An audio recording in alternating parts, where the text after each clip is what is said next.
جزیرہ تھا، وہاں کا سیاسی نظم یہ تھا کہ سال کی آخری تاریخ کو جو ان کا موجودہ بادشاہ ہوتا اس کو جنگل میں چھوڑتے اور نیا بادشاہ لینے کے لیے وہ ساحل پہ آ جاتے۔ جو پہلا شخص ساحل پہ اترتا اس کو اپنا حکمران مان لیتے۔ جو بھی حکمران بن جاتا وہ خوش ہو جاتا، حالانکہ اس کو بتا دیتے کہ ایک سال کے لیے تجھے منتخب کیا ہے، سال کی آخری تاریخ کو تخت سے اٹھائیں گے، باندھیں گے، جکڑیں گے، اور اسی جزیرے کے دوسرے کنارے ایک جنگل ہے جہاں خاردار جھاڑیاں اور موذی جانور ہیں، وہاں تجھے پھینک دیں۔ وہ بھول جاتا، کہتا دیکھی جائے گی۔ اور سال کی آخری تاریخ جب وہ رسیاں اور زنجیریں لے کے آتے تو وہ پریشان ہو جاتا کہ آنکھ جھپکنے میں سال گزر گیا، پتہ ہی نہیں چلا۔ پھر روتا ہوا چیختا ہوا اس جنگل میں جاتا اور لوگ اس کو چھوڑ کے آ جاتے اور درندوں کا رزق بن جاتا۔ اور جو بھی آتا اس نے کبھی انکار نہیں کیا تھا۔ پہلی بار ایسا ہوا کہ جس شخص کو انہوں نے ہار ڈالے، گارڈ آف آنر دیا، تعظیم تکریم دی، سیلوٹ کیا، اس نے کہا یہ سب کیا ہے؟ کہا کہ آج کے بعد تو ہمارا حکمران ہے۔ کہا میں تو امور سلطنت نہیں جانتا، میں تو تاجر آدمی ہوں، چیزیں بیچنے آیا ہوں۔ کہا کہ ہمارا اصول یہی ہے کہ سال کی پہلی تاریخ کو پہلا شخص جو جزیرے پہ قدم رکھتا ہے وہ ہمارا حکمران ہوتا ہے۔ اس نے کہا میں تو امور سلطنت کو نہیں جانتا، تو یہ کس طرح ذمہ داری قبول کر سکتا؟ انہوں نے کہا کہ تمہیں کرنا ہوگی، اس کے علاوہ کوئی راستہ نہیں ہے، ہمارا یہ قانون ہے، ضابطہ ہے۔ اور یہ بھی بتا دیں کہ سال کی آخری تاریخ کو تجھے اسی جنگل کے دوسرے کنارے چھوڑ آئیں گے جہاں موذی جانوروں کا رین بسیرا ہے۔ تو اس نے کہا اگر انجام اتنا دردناک اور خطرناک ہے پھر تو میں بالکل جانے کے لیے تیار نہیں ہوں۔ تو انہوں نے کہا تو چاہے نہ چاہے باندھ کے بھی تخت پہ بٹھانا پڑا تمہیں بٹھائیں گے۔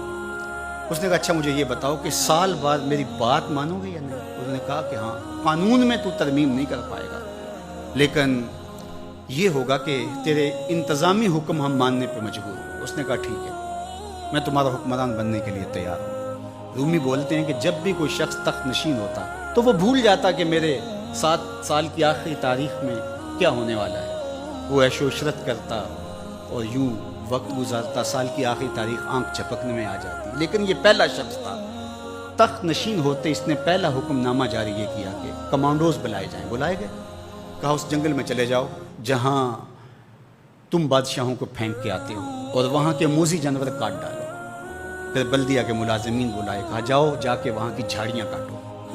پھر معمار بلائے، کہا جا کے وہاں محل تیار کرو۔ کچھ لوگوں کو بلایا، کہا جا کے وہاں پھول لگاؤ، پھلدار درخت لگاؤ، سایہ دار شجر لگاؤ۔ پوری حکومتی مشینری اس جنگل کو کٹوانے، وہاں کے موذی جانور قتل کروانے اور وہاں خوبصورت محل بنوانے، کنویں کھدوانے اور پھلدار درخت لگوانے میں صرف کر دی۔ اب سال کی آخری تاریخ کو جب وہ زنجیریں لے کر آئے تو اس نے کہا کہ مجھے کیوں جکڑتے ہو، میں خود جانے کے لیے تیار ہوں، اس لیے کہ یہ اس تخت پہ آرام سے نہ بیٹھا، یہاں بیٹھ کے تیاری وہاں کی کرتا رہا جہاں اس نے جانا تھا۔ کافر اور فاسق دنیا کے تخت پہ عیش کرتا ہے، بھول جاتا ہے کہ میں نے کہاں جانا ہے، اور صالح مومن اس تخت پہ آرام سے نہیں بیٹھتا، جہاں جانا ہے اس کے لیے تیاری کرتا رہتا ہے۔ اور جب جنازہ اٹھتا ہے تو وہ کہتا ہے اجلوا بی ولا تؤخروا بی، دیر نہ کرو، مجھے جلدی لے جاؤ، میرا تو وہاں انتظار ہو رہا ہے۔ اور پھر جب وہ وہاں پہنچتا ہے تو القبر روضۃ من ریاض الجنہ، وہ جنت کے باغوں میں سے باغ بن چکی ہوتی ہے۔ وہ سارے تھور، ساری جھاڑیاں، ساری آگ اور وہاں کے سارے بھڑکتے ہوئے شعلے بجھا چکا ہوتا ہے۔ اپنے اعمال کے لشکر بھیج کے ہم نے دیکھنا ہے کہ ہم یہاں آخرت کے لیے کچھ بھیج رہے ہیں کہ یہی سب کچھ لٹا رہے ہیں۔ دنیا کے مختلف ممالک میں جانا ہوتا ہے۔ تو ایک دفعہ میں اٹلی گیا تو وہاں ایک شہر میں مجھے کچھ دوست لے گئے، تو وہ چھوٹا سا گھر تھا، تو 20 سے 30 لوگ وہاں رہ رہے تھے۔ تو میں بڑا حیرت زدہ ہوا، تو میں نے کہا کہ آپ یہاں تنگ سی جگہ پہ 20-25 لوگ رہ رہے ہیں تو اتنی مشکل میں کیوں رہ رہے ہیں؟ تو کوئی بڑا سا گھر خرید لیں، آسودہ رہیں۔ تو انہوں نے کہا کہ جناب آپ ہمارے علاقے میں جا کے دیکھیں، 5-5 کنال کے گھر ہم نے وہاں شروع کیے۔ ہم یہاں کمائی کرنے آئے ہیں، عیش کرنا تھوڑے آئے ہیں۔ ہم تو چند سالوں کے لیے یہاں آئے ہیں، اس لیے ہم یہاں سے کماتے ہیں، بھیجتے وہاں ہے جہاں ہم نے ہمیشہ جا کے رہنا ہے۔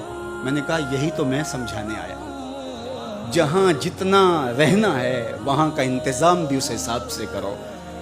حضور نے فرمایا کن فی الدنیا کانک غریب او عابر السبیل، دنیا میں ایسے رہو جس طرح مسافر اجنبی رہتا ہے۔